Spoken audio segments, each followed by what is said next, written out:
Well, about 6 minutes to the top of the hour, that is 2 p.m. East African time. We're coming to you slightly late because then we've been following up on the youth charter of UDA. Of course, so much happening in terms of them articulating their concerns for the youth and how they want to be involved in terms of just getting to have that shift as to leadership, as well as just understanding what is expected of them, and so much more in relation to that. Of course, we are always carrying this live every time the sessions are there across the different counties of this country.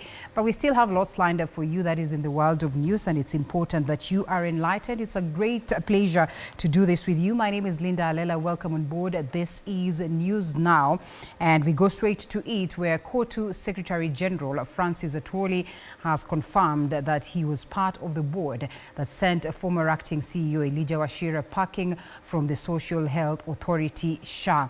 Atwoli also hit out at Catholic bishops for their remarks on the NHIF-SHA transition. This is Elizabeth Atieno details. Just 3 days after the acting chief executive officer of the Social Health Authority was sent on a 90 days compulsory leave to pave way for investigations into his professional conduct, KOTU Secretary General Francis Atwoli now says he was one of the board members who showed Wachira at the door, maintaining that the Social Health Authority board had to undergo some changes to ensure smooth and effective implementation of the new health scheme. And this Tuesday, I'm part of those people who made changes by showing the acting CEO the way out. Atwoli has urged Kenyans to be patient as Social Health Authority implementation gains momentum. This is my appeal to Kenyans. Let's come together as a nation. Let us not be a complaining nation. Let us not be a crying nation. In response to the Catholic bishop's statement this Thursday, where they raised concerns over the billions owed to faith-based hospitals, Atwoli has urged Kenyans to stop politicizing the implementation of the Social Health Authority. Atwoli pointing out that NHIF was not any better. I heard our bishops, I happen to be a Catholic, complaining about it. And then the people who are having faith-based hospitals, of which SHA is now disbursing money to their hospitals to take care of those healthy people in those areas that they are established. They should be supportive. They should not behave the way they behaved when we were putting the current constitution in place. Our bishops opposed it. The SHA board says it is after effective provision of health services to Kenyans, and the teething problems in the authority are being addressed. No single cent will go astray when I'm on that board. If it happened, I will resign. If it happens, I will resign. On its part, the Kenya Union of Clinical Officers have faulted the implementation of the Social Health Authority, saying the entire transition process was rushed, leaving patients seeking health services in despair. Wakifanya hivyo, kuna Wakenya zaidi ya milioni 4.5 ambao wametoa nje ya hii bima. Hawawezi wakapata zile huduma za afya chini ya SHA wakati tunaongea hapa, kwa sababu kuna hospitali zaidi ya 1,000 ambazo zilikuwa zimeweza zikaratibiwa na NHIF, lakini sasa hazijaratibiwa, hazioni Wakenya kutumia hii bima ya afya. Elizabeth Atieno, TV47.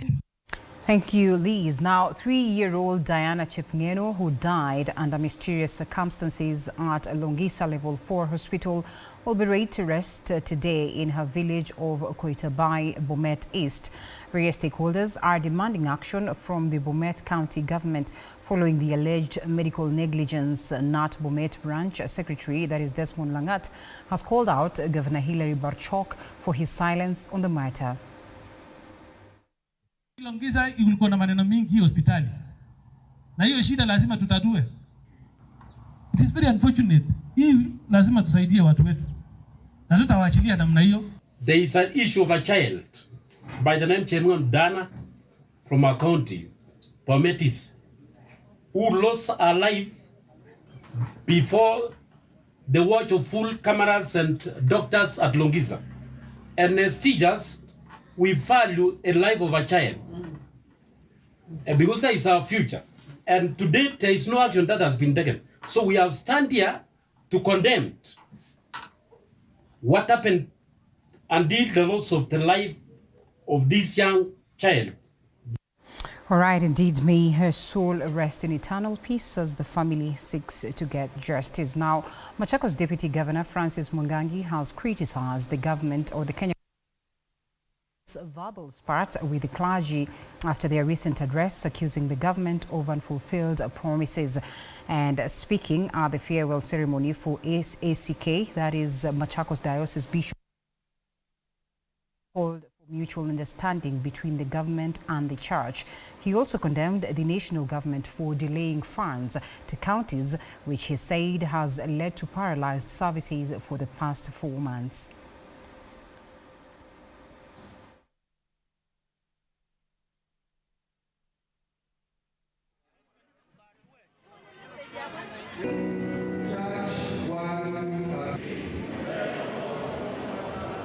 Kwa ajili ya askofu.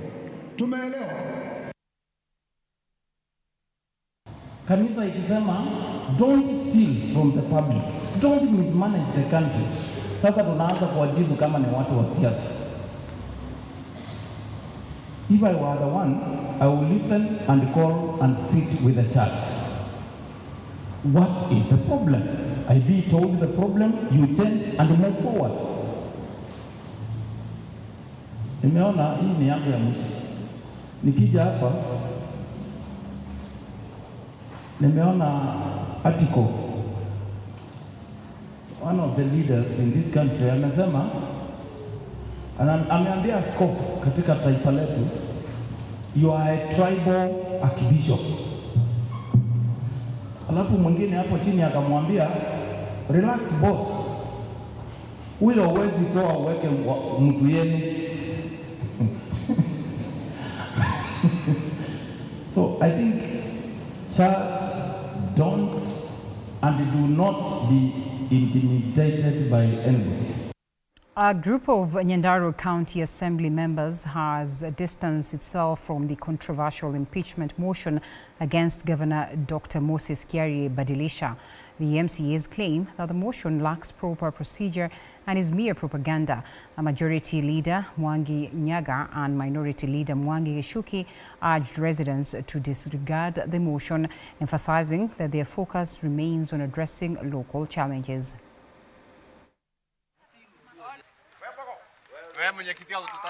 Imetembea katika social media ya kwamba there is intention ya kuimpeach our governor.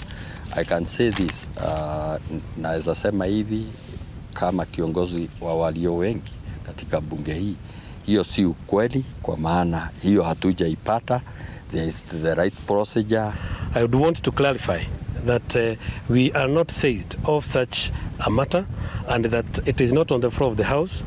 It is not a motion that is within our knowledge, and we want to clarify to the general public and most specifically the people of Nyandarua that there is no such a move as the impeachment of the governor of Nyandarua. As leaders of Nyandarua and as a leader of this county, that we are tired, including our voters, we are tired to do with on things to do with impeachment, and the only impeachment that we can be discussing today or going forward is the impeachment to do with anybody who is a political sellout.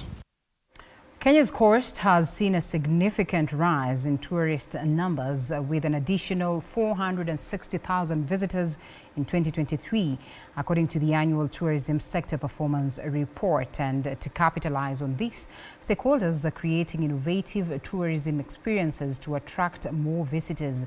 The government is being urged to introduce policies that will further benefit the sector. Meanwhile, Bridin Flamingo has launched a unique beach cave restaurant offering Turkish cuisine by the Indian Ocean as Turkish Airlines resumes direct flights from Istanbul to Mombasa. It is also our responsibility to come up with creative tourism experiences. Unless and until we don't have creative tourism experiences, and if we keep on and unless and until we are not positive about our own country, things don't begin. We strongly advocate that let's grow tourism, because the moment you grow tourism, your manufacturing is going to grow, your housing is going to grow, your medical is going to grow, your employment is going to grow, your infrastructure is going to grow, everything is going to grow. All right, so and I've always encouraged and requested that, to the government that we need to continuously push. I also request and encourage the people of Kenya, let's continuously talk positive. If we have to talk about the country, let's talk positive, all right? Or rather, we don't even talk about anything, all right? Yes, things happen, plus minuses happen. These are part and parcel of anything, of day-to-day lives. But if you have to talk about our beautiful country, let's talk positive. Kenya is in its very prime time in terms of tourism growth. I believe that we are at the point where Kenya is going to grow exponentially in terms of the tourism numbers. We're moving to another stage strategically where people are not talking Mombasa about the beaches and the Fort Jesus. We're moving away from being a destination. We want it to be an experience. This is the type of the experience that we want now to promote Mombasa. We look forward to see the Turkish Airlines to restart their direct flights to Mombasa, from Istanbul to Mombasa. We had these flights right before the COVID time. There had been an interruption during the COVID period, so we look forward to see the restarting of them, so that there will be direct flights and the tourists will be able to directly coming to this lovely town of Mombasa. The Pemba community, which was granted recognition a year ago, has expressed frustration over ongoing concerns with getting national IDs and having their data included in the national database. Immigration PS Julius Bitor confirmed that over 6,900 Pemba members have been registered so far. However, community leaders are calling for quicker action. Maisha yamebadilika. Baada ya kupata uraia, tuna vijana saizi hata kwenye ujeshi wamo. Kuna vijana saizi kazi ya mambo ya Marine Park pia wamo. Kila nyanja ni kidogo kidogo, hatujapata vile sana kupewa pengine nyafa nyingi, lakini kwa vijana wetu wako saizi katika serikali. Vile hata ukiitwa Mpemba ujifichi, lakini zamani ulikuwa ukiitwa Mpemba ulikuwa wajificha usije kuonekana kwamba huyu ndiye Mpemba, lakini sasa hivi ukiitwa Mpemba hata una wasiwasi unajinabu. Lakini kuna baadhi ya wenzetu ambao hii changamoto imewafikia, lakini hawajapata vitambulisho na wako katika mchakato wa kuvitafuta hivi vitambulisho.